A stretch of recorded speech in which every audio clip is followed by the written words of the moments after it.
രണ്ട് കൊരിന്ത്യർ 3-ന്റെ രണ്ട് മൂന്നിലും ഉം, അതായത് നമ്മൾ വായിക്കും 2 കൊരിന്ത്യർ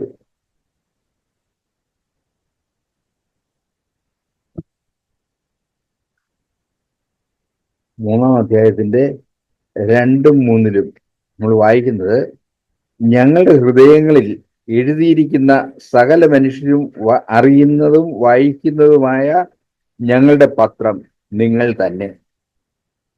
ഞങ്ങളുടെ ശിശുവിൽ ഉണ്ടായ ക്രിസ്തുവിൻ പത്രമായി നിങ്ങൾ വെളിപ്പെടുന്നുവല്ലോ.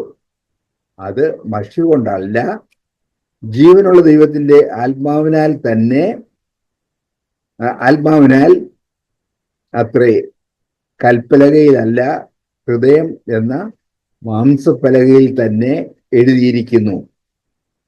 നമ്മളെക്കുറിച്ച്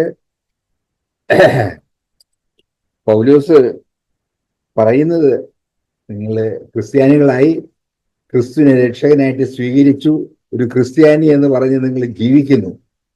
അങ്ങനെ ക്രിസ്ത്യാനി എന്ന് പറഞ്ഞ് നിങ്ങൾ ജീവിക്കുമ്പോ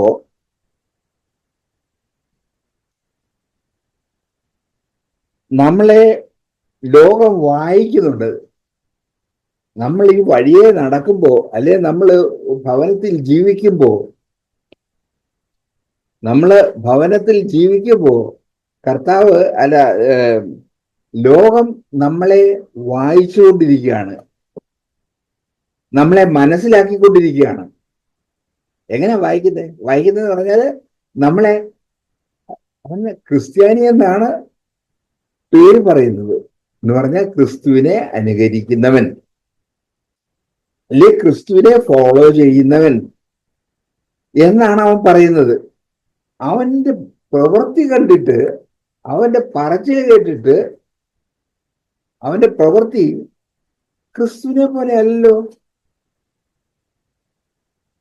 എന്ന് ലോകം നമ്മളെ കണ്ടിട്ട് ലോകം പറഞ്ഞുകൊണ്ടിരിക്കുന്നു. എങ്കിൽ നമ്മൾ ക്രിസ്തുവിന്റെ പത്രമായി തീർന്നിട്ടില്ല. നമ്മളെ കാണുമ്പോ ക്രിസ്തുവിനെ അവർ വായിക്കണം എന്ന് പറഞ്ഞാൽ നമ്മുടെ എല്ലാ പ്രവൃത്തിയിലും ലോകം ക്രിസ്തുവിനെ കാണുന്നവരായി തീരണം. പക്ഷെ നമ്മുടെ പ്രവൃത്തിയിൽ നാം ക്രിസ്തുവിനെ കാണിച്ചു കൊടുക്കുന്നില്ല, നമ്മുടെ സ്വയത്തെയാണ് കാണിച്ചു കൊടുക്കുന്നത്. അതരുത് എന്നാണ് പൗലോസ് നമ്മളോട് പറയുന്നത്. ഞങ്ങളുടെ ഹൃദയങ്ങളിൽ എഴുതിയതായി സകല മനുഷ്യരും അറിയുന്നതും വായിക്കുന്നതുമായ ഞങ്ങളുടെ പത്രം നിങ്ങൾ തന്നെ. ഞങ്ങളുടെ ശുശ്രൂഷയാൽ ഉണ്ടായ ക്രിസ്തുവിൻ പത്രമായി നിങ്ങൾ വെളിപ്പെടുന്നുവല്ലോ. അത് മഷി കൊണ്ടല്ല, ജീവനുള്ള ദൈവത്തിന്റെ ആത്മാവിനാൽ അത്രേ. കൽപ്പലകയിലല്ല, നിങ്ങളുടെ ഹൃദയം എന്ന മാംസപ്പലകയിൽ അത്രേ എഴുതിയിരിക്കുന്നത്. നമ്മുടെ ഹൃദയം എന്ന മാംസപ്പലകയിൽ എഴുതിയിരിക്കുന്ന ഈ സുവിശേഷം നമ്മുടെ പ്രവർത്തനമായി മാറണം.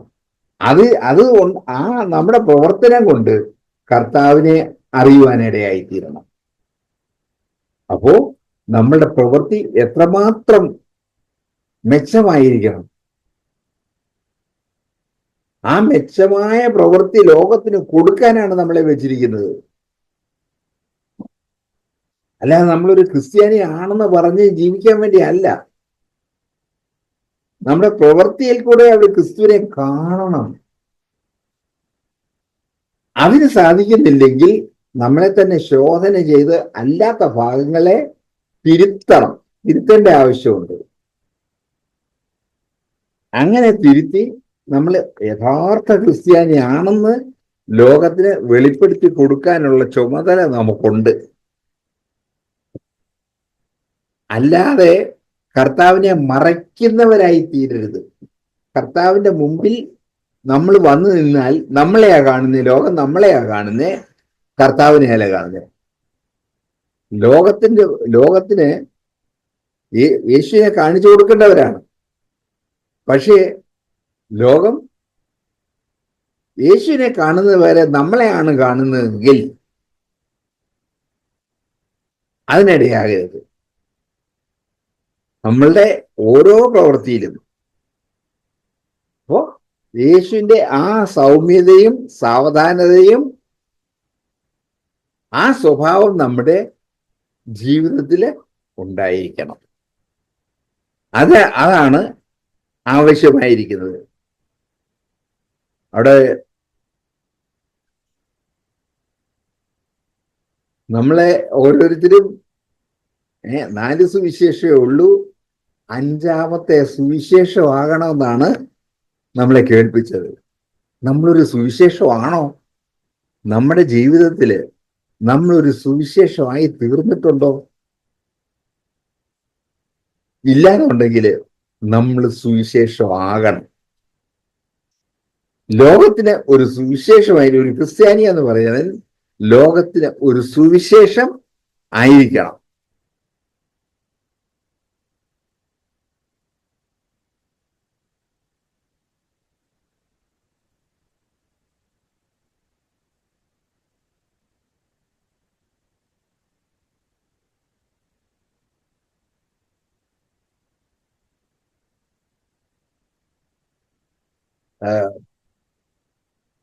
ഫിലിപ്പിയർ 1:7 പറയുന്നത്, ഫിലിപ്പിയർ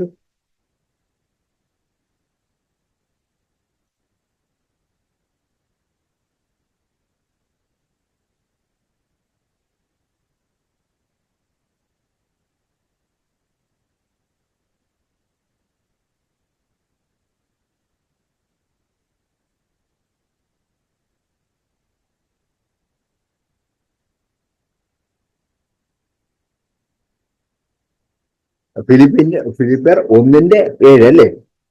ഫിലിപ്പിയർ 1:7 ഈ കൃപയിൽ എനിക്ക് കൂട്ടാളികളായ നിങ്ങളെയൊക്കെയും എൻ്റെ ബന്ധനങ്ങളിലും സുവിശേഷത്തിന്റെ പ്രതിവാദത്തിലും സ്ഥിരീകരണത്തിലും ഞാൻ എൻ്റെ ഹൃദയത്തിൽ വഹിച്ചിരിക്കൊണ്ട് അങ്ങനെ നിങ്ങളെ എല്ലാവരെയും കുറിച്ച് വിചാരിക്കുന്നത് എനിക്ക് ന്യായമല്ലോ. അപ്പോ പൗലോസ് അത് എഴുതുമ്പോ, ഫിലിപ്പിലെ ക്രിസ്ത്യാനികൾക്ക് ഇത് എഴുതുമ്പോ, കൃപയിൽ എനിക്ക് കൂട്ടാളികളായ നിങ്ങളെയൊക്കെയും, കൃപയിൽ എനിക്ക് നിങ്ങൾ കൂട്ടാളികളാണ്, അവരെ ഒക്കെയും എൻ്റെ ബന്ധനങ്ങളിലും, ഞാനിവിടെ കെട്ടപ്പെട്ടവനായി, ഇപ്പൊ ഞാൻ ജയിലിൽ കിടക്കുകയാണ്, എൻ്റെ ബന്ധനങ്ങളിലും സുവിശേഷത്തിന്റെ പ്രതിവാദത്തിലും സ്ഥിരീകരണത്തിലും ഞാൻ എൻ്റെ ഹൃദയത്തിൽ വഹിച്ചിരിക്കൊണ്ട്, എവിടെയാണെങ്കിലും ഞാൻ നിങ്ങളെ എൻ്റെ ഹൃദയത്തിൽ വഹിച്ചിരിക്കുകയാണ്.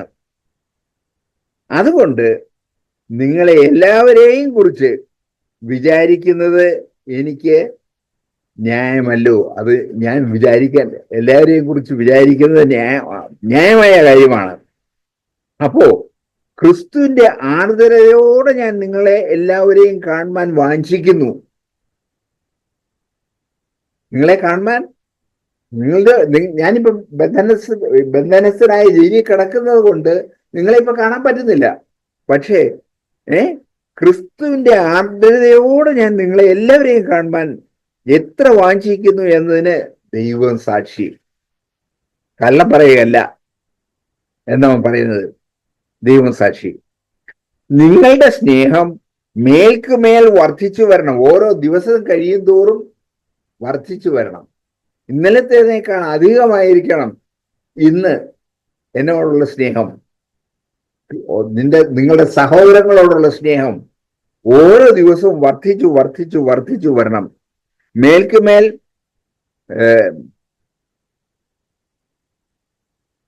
നിങ്ങളുടെ സ്നേഹം മേൽക്കുമേൽ എങ്ങനെ?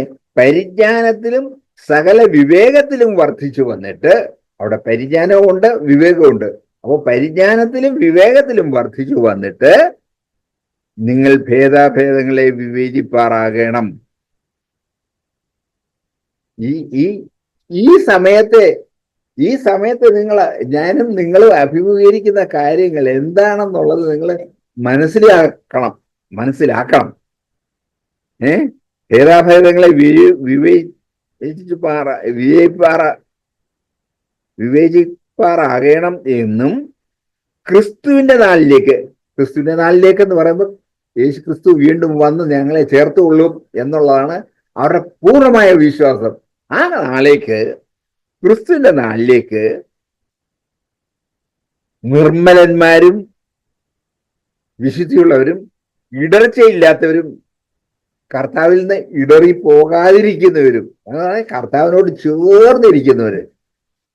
ചേർന്നിരിക്കുന്നവരും ഇടർച്ചയില്ലാത്തവരും ദൈവത്തിന്റെ മഹത്വത്തിനും പുകഴ്ചയ്ക്കുമായിട്ട് മാത്രമാണ് നിങ്ങൾ പ്രവർത്തിക്കേണ്ടത് ആയിട്ട് ക്രിസ്തുയേശുവിനാൽ നീതിഫലം നിറഞ്ഞവരായി തീരണം, നീതിയുടെ ഫലം നിറഞ്ഞവരായി തീരണം എന്നുമാണ് അവന്റെ പ്രാർത്ഥന. പൗലോസ് ആ ഫിലിപ്പിയിൽ ഉള്ള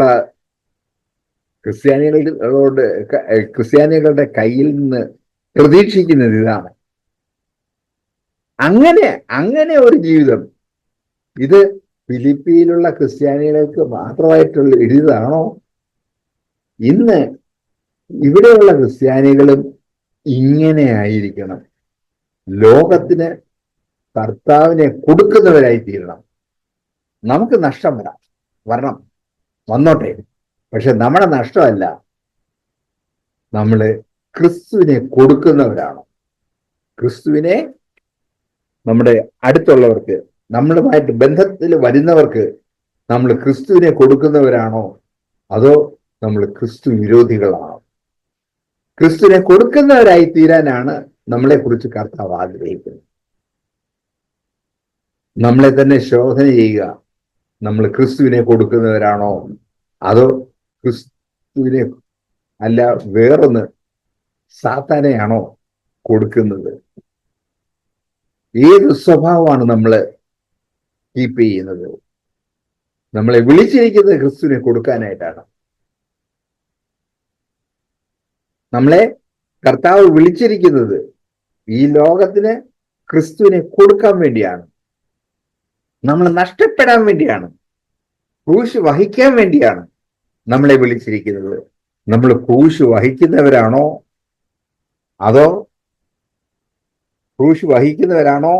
അതോ ക്രൂശിനെ ത്യജിക്കുന്നവരാണോ? ക്രൂശിന്റെ സാഹചര്യം നമ്മുടെ ജീവിതത്തിൽ വന്നാൽ അതിനെ ത്യജിക്കുന്നവരാണോ? അത് ത്യജിച്ചിട്ട് മാറാം. പക്ഷേ നമ്മൾ അങ്ങനെയുള്ളപ്പോൾ നമ്മൾ ക്രിസ്ത്യാനി ആയിരിക്കത്തില്ല. നമ്മളൊരു ക്രിസ്ത്യാനി ആയിരിക്കുന്നുവോ, അതോ അക്രൈസ്തവനായി തീരുന്നുവോ? ക്രിസ്ത്യാനി എന്നാണ് നമ്മൾ പേരുകൊണ്ട് പറയുന്നത്.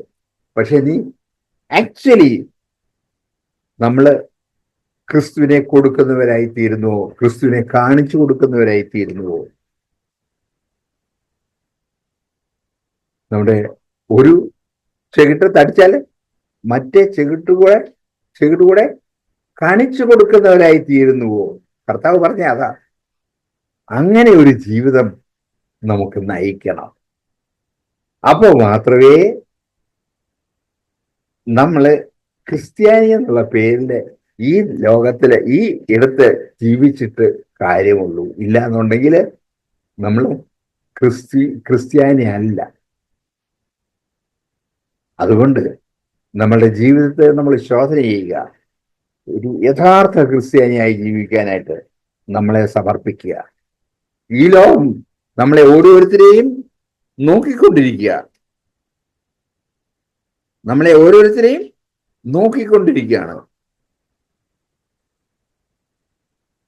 നമ്മളിൽ നിന്ന് സകല ദുർഗുണവും ഒഴിഞ്ഞു പോകുന്നു എന്ന് പറഞ്ഞാൽ, ദുർഗുണം ആണ് നമുക്കുള്ളത്, അത് ഒഴിഞ്ഞു പോകുന്നു. അത് ഒഴിഞ്ഞു പോകേണ്ട ആവശ്യമുണ്ട്.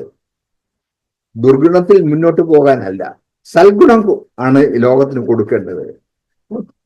ദുർഗുണം ഒഴിഞ്ഞു പോകട്ടെ. ന്യായപ്രമാണം നമ്മുടെ ഉള്ളിലാക്കി ഹൃദയത്തിൽ എഴുതാം. ആ ന്യായപ്രമാണം അനുസരിച്ച് നമുക്ക് ജീവിക്കാം. ന്യായപ്രമാണം വായിച്ചു പോകാനുള്ളതല്ല, നമ്മുടെ ഹൃദയത്തിൽ എഴുതി അത് അനുസരിച്ച് പോകാനുള്ളവരാണ് നമ്മുടെ ഹൃദയത്തിൽ എഴുതുക. അതിനുള്ള ആഗ്രഹം നമുക്ക് തരുന്നത് ആരാണ്? ദൈവമാണ്. ദൈവമാണ് അതിനുള്ള ആഗ്രഹം നമുക്ക് തരുന്നത്. അത് പ്രവർത്തിക്കാനുള്ള കഴിവും തരുന്നത് ദൈവമാണ്. പക്ഷേ അതിന് വിധേയപ്പെടുത്തി കൊടുക്കേണ്ടത് നമ്മളാണ്. ഞാൻ അതിന് വിധേയപ്പെടുത്തി കൊടുക്കേണ്ട ആവശ്യമുണ്ട്. നമ്മൾ വിധേയപ്പെടുത്തി കൊടുക്കുന്നോ? അതാണ് നമ്മളെ ഇന്ന് കേൾപ്പിച്ചത്.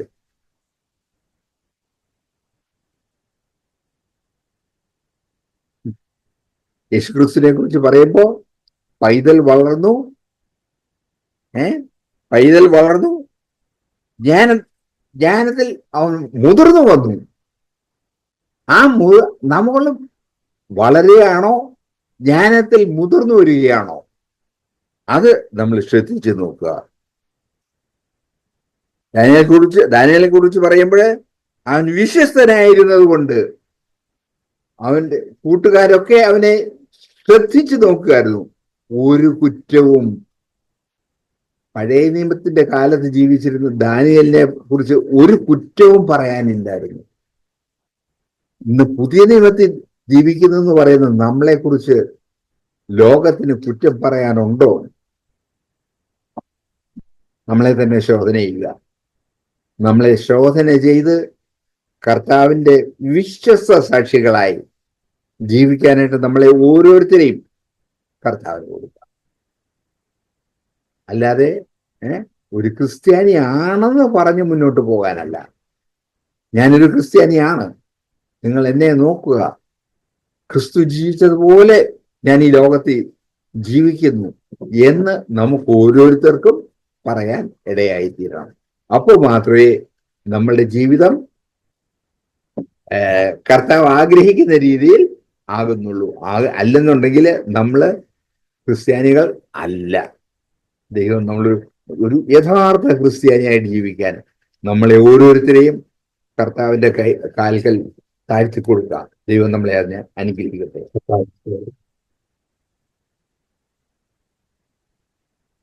എന്നെ ദൈവപൈതലാക്കിയിരിക്കുന്നത് ക്രിസ്തുവിന്റെ പത്രം എന്നെ കണ്ടു കഴിഞ്ഞാൽ ക്രിസ്തുവിന്റെ എന്തെങ്കിലും സ്വഭാവം ഉണ്ടോ ഇല്ലയോ എന്ന് എൻ്റെ വൈഫിനോട് ചോദിച്ചാൽ പറഞ്ഞു തരും. അവന് ഇത് പറഞ്ഞ അവസരത്തിലാണ് ക്രിസ്തുവിന്റെ ഞാൻ ഏതെല്ലാം രീതിയിൽ പെരുമാറുന്നത്, അതും ക്രിസ്തുവിന്റെ പത്രമായി ഒന്ന് താരതമ്യപ്പെടുത്തുകയാണെന്നുണ്ടെങ്കിൽ ഒത്തിരി വ്യത്യാസം. പിന്നെ സൗന്യത വചനം ഷെയർ ചെയ്യാൻ തുടങ്ങിയ അവസരത്തിൽ എൻ്റെ ഹൃദയത്തിൽ ഏതാണ്ടൊക്കെ കടന്നു പോവുകയാണ്. ഒരു വാക്യം ഇങ്ങനെ ഉണ്ടല്ലോ, പഴയ നിയമത്തിൽ എവിടെയാണെന്ന് എനിക്കറിയത്തില്ല. നിങ്ങൾ നിമിത്തം ജാതികൾ എൻ്റെ നാമം ദൂഷിക്കപ്പെടുന്നു. 2:25. അവിടെ കിടക്കത്തേ ഉള്ളൂ.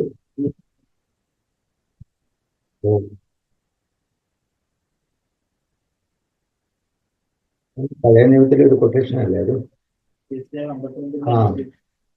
അതൊക്കെ ഇവിടെ ഇരുന്നുകൊണ്ട് കൂടി കാണിച്ചു തരാൻ ആൾക്കാരുണ്ട്. പക്ഷെ എനിക്കത് സംഗതി അറിയാവുന്നേ ഉള്ളൂ. പക്ഷെ ഞാൻ ഒരിക്കലും ഒരു ഈവിൾ ഡൂവർ ആയിട്ട് പിന്നെ സമൂഹത്തിൽ പോകരുതെന്നാണ് ദൈവം ആഗ്രഹിക്കുന്നത്.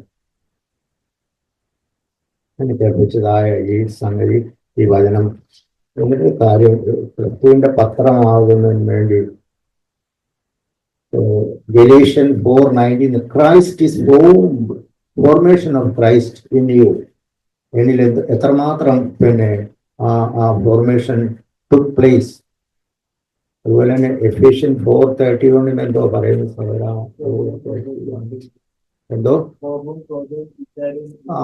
അതൊക്കെ വെച്ചുകൊണ്ടാണോ ക്രിസ്തുവിന്റെ പത്രമാക്കുന്നത്? Something is wrong with me. Something അല്ല, ഒത്തിരി ഉണ്ട്. 4:31.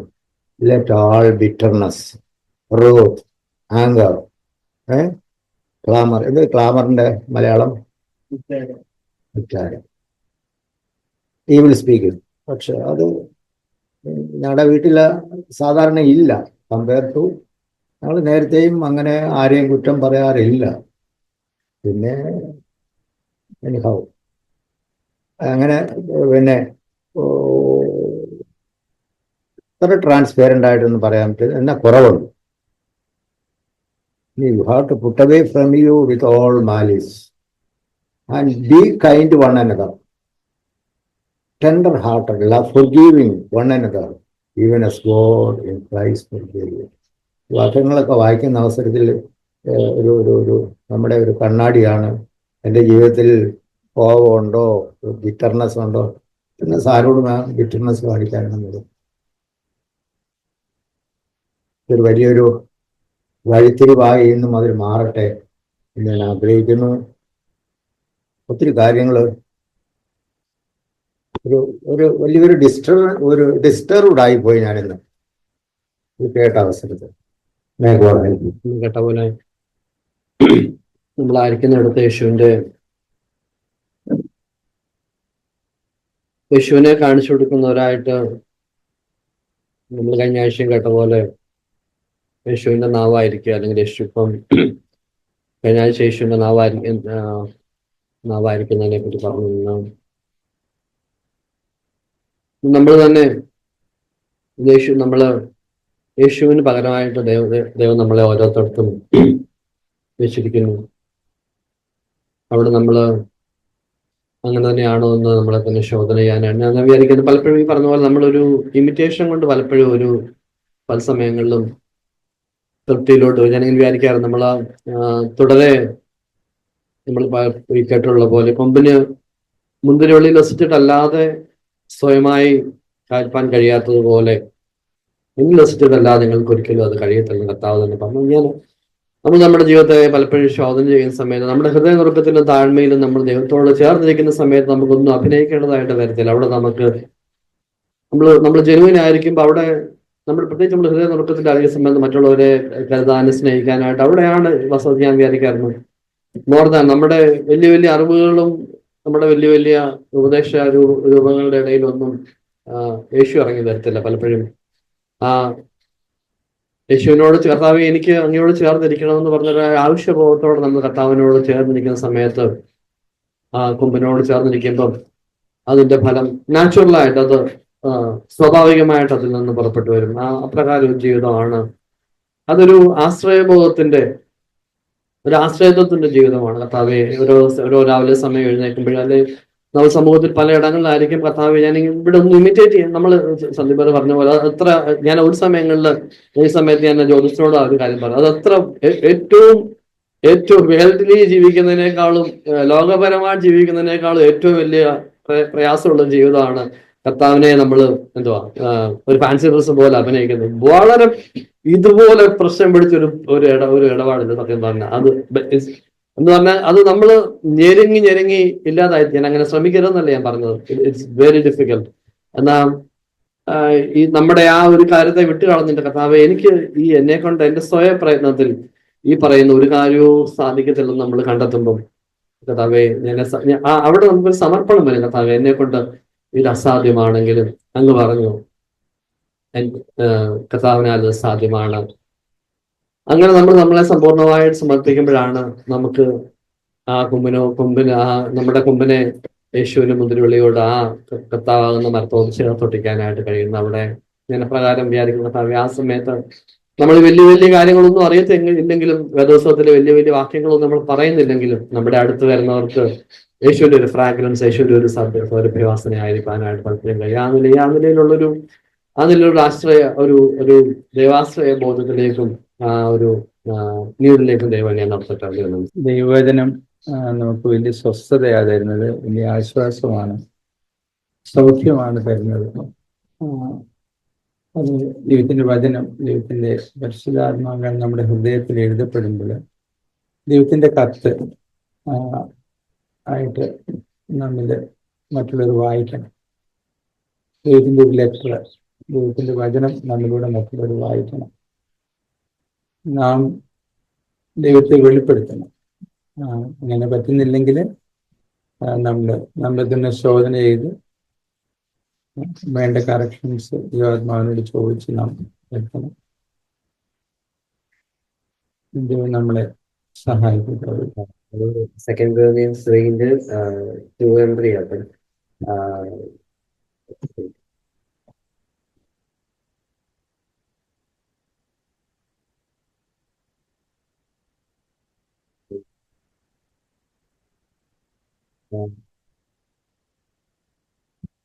You yourselves are a letter written on our hearts, known and read by everyone. You show that you are a letter from the Christ. You show that you are a letter from Christ, result of a ministry. It not with thing, but with the spirit of the living God. അപ്പം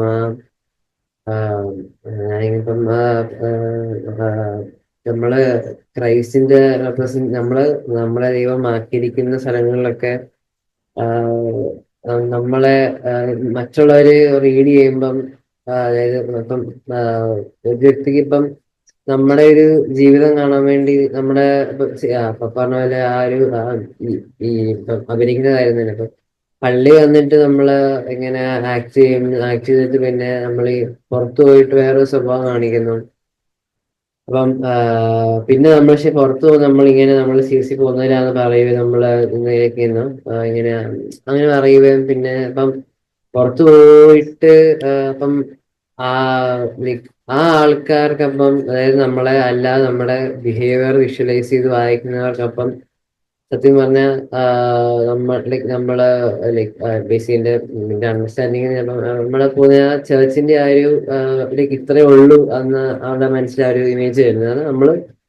നമ്മള് പുറത്തുപോയി എന്തുവാ church ഇങ്ങനെയാന്നൊക്കെ നമ്മൾ പറയും, പക്ഷെ നമ്മുടെ സ്വഭാവത്തിൽ നിന്ന് അവർക്കത് മനസ്സിലാക്കാൻ വേണ്ടി നമ്മുടെ ബിഹേവിയർ അവർ വായിച്ച് അല്ലെങ്കിൽ അവർ റീഡ് ചെയ്യുമ്പോൾ നമുക്ക് ആ ഒരു വോട്ടീസ് എന്താ നമ്മള് ബാക്കിയുള്ള മനുഷ്യരിൽ നിന്ന് ഡിഫറെന്റ് അല്ലെന്ന് അവർക്ക് മനസ്സിലാവുമ്പം ഇപ്പം ഇപ്പം നമ്മള് അവരുടെ കൂട്ടത്തിൽ പോകുമ്പം നമ്മള് അങ്ങനെ അവരുടെ പോലെ ആയി പോകുമ്പോൾ തന്നെ അവർക്ക് മനസ്സിലാവും there is no difference in notice. ഈ ഒരു കാര്യങ്ങളൊക്കെ എന്തെങ്കിലും വ്യത്യാസം ഇല്ല എന്ന് അവർക്ക് മനസ്സിലാവും. അപ്പം ഞാനിപ്പോഴീ പറഞ്ഞ പോലെ നമ്മള് ദൈവത്തിനായിട്ട് ഈ സ്റ്റാൻഡ് എടുത്ത് നമ്മള് നിൽക്കാതെ നമ്മള് ദൈവത്തിന് സ്റ്റാൻഡ് എടുത്ത് നമ്മള് പോകുന്ന സമയത്ത് നമ്മൾ നിൽക്കാതെ നമുക്ക് സത്യം പറഞ്ഞാൽ ആ ഒരു ചേഞ്ച് വരുമോ അങ്ങനെയൊന്നും നമുക്ക് മറ്റുള്ളവരായിട്ട് ഈ ദൈവത്തിന്റെ സ്നേഹം എത്തിക്കാനും അങ്ങനെയുള്ള കാര്യങ്ങളൊന്നും പറ്റത്തില്ല. അല്ലെങ്കിൽ നമ്മളിങ്ങനെ ഈ ഭൂമിയിലുള്ള മനുഷ്യരെ പോലെ തന്നെ നമ്മള് ഇങ്ങനെ ആയിത്തീരുവാന്ന് കേട്ടത് നമ്മള് 2 Corinthians 3:2-3 വാക്യങ്ങളാണ്. ഞങ്ങളുടെ ഹൃദയത്തിൽ എഴുതിയതായ സകല മനുഷ്യരും അറിയുന്നതും വായിക്കുന്നതുമായ ഞങ്ങളുടെ പത്രം നിങ്ങൾ തന്നെ എന്നാണ്. നമ്മുടെ ലോകത്തിലായിരിക്കും നമ്മുടെ ഒരു അഡ്മിഷൻ എടുക്കാൻ പോവാണെങ്കിലും ഇപ്പൊ വലിയ വലിയ ആൾക്കാരുടെയൊക്കെ ആണെങ്കിലും ഒരു ക്ഷണക്കത്ത് കൊടുത്തിട്ട് ഇപ്പം MLA-മാരുടെ ക്ഷണക്കത്ത് കൊടുത്താൽ പെട്ടെന്ന് അഡ്മിഷൻ കിട്ടും. അങ്ങനെ പല ഇപ്പൊ സ്ഥാപനത്തിൽ പോയാലും ജോലി കിട്ടണമെന്നാണെങ്കിലും ക്ഷണക്കത്ത് കൊടുക്കണം. പക്ഷെ നമ്മുടെ വലിയ അധികാരത്തിന്റെ ഒരു കത്ത് കൊടുത്താൽ ഞങ്ങൾക്ക് അവിടെ ജോലി കിട്ടുന്ന ഉറപ്പാണ്. അതുപോലെ നമ്മുടെ യേശുവിന്റെ കാര്യത്തിലാണെങ്കിൽ നമ്മുടെ യേശുവിനെ കാണണേൽ നമുക്ക് കത്തോ അങ്ങനെ കൊടുക്കണം എന്ന ഇതില്ല. ലോകത്തിലായിരിക്കും നമ്മുടെ പ്രസൻസിലൂടെയാണ് ദൈവത്തെ കാണേണ്ടത് ബാക്കിയുള്ളവരെന്ന്. പക്ഷെ നമ്മളുടെ ചുറ്റും ഇരുണ്ടിരിക്കുമ്പോൾ നമ്മൾ പ്രകാശിതമായി ഇരിക്കുമ്പോൾ നമ്മളിലൂടെയാണ് യേശുവിനെ ഒരു പത്രമായിട്ട് കാണേണ്ടത്. യേശുവിന്റെ ഒരു പത്രം നമ്മുടെ ഒരു പത്രമായിട്ട് യേശുവിലൂടെ കാണേണ്ടത്. ഇത് അടുത്ത വാക്യത്തില് നിങ്ങളുടെ ശുശ്രൂഷകളിൽ ഉണ്ടായ ക്രിസ്തുവിൽ പത്രമായി നിങ്ങൾ വിളിക്കപ്പെടുന്നതല്ലോ, അത് മഷി കൊണ്ടല്ല ജീവനുള്ള ദൈവത്തിന്റെ ആത്മാവിലത്ര കൽപ്പലയിലല്ല ഹൃദയം എന്ന മാംസബലികയിൽ തന്നെ എഴുതിയിരിക്കുന്നു. ജസ്റ്റ് നമ്മുടെ നമ്മൾ കേൾക്കുന്ന കാര്യമല്ല, ഹൃദയത്തില് കൊണ്ടാണ് നമ്മൾ ബാക്കിയുള്ളവരെ കാണിക്കുന്നതെന്നാണ് പറയുന്നത്. ജസ്റ്റ് Ezekiel 36:26 പറയുന്ന ഞാൻ നിങ്ങൾക്ക് പുതിയൊരു ഹൃദയം തരും, പുതിയൊരു ആത്മാവിനെ ഞാൻ നിങ്ങളുടെ ഉള്ളിൽ ആക്കും. കല്ലായുള്ള ഹൃദയം ഞാൻ നിങ്ങളുടെ ജഡത്തിൽ നിന്ന് നീക്കി മാംസമുള്ള ഹൃദയം നിങ്ങൾക്ക് തരും. ഞാൻ എൻ്റെ ആത്മാവിനെ നിങ്ങളുടെ ഉള്ളിലാക്കി നിങ്ങളെ എൻ്റെ ചട്ടങ്ങളിൽ നടക്കുമാറാക്കും. നിങ്ങൾ എൻ്റെ വിധികളെ പ്രമാണിച്ച് അനുഷ്ഠിക്കും. നമ്മുടെ ഇപ്പോഴത്തെ കല്ലായുള്ള ഹൃദയം നമ്മുടെ മാറ്റി ദൈവം നമുക്കൊരു രക്തം ഓടുന്ന ഒരു ഹൃദയം നമുക്ക് തന്നിട്ടുണ്ട്. അതിലൂടെ നമ്മൾ കാണിക്കുന്നതാണ് പറഞ്ഞേക്കുന്നത്. പിന്നെ നമ്മൾ യേശുവിനെ പോലെ ഈ ലോകത്തിലായിരിക്കണമെന്നാണ് മനസ്സിലായത് എനിക്ക്.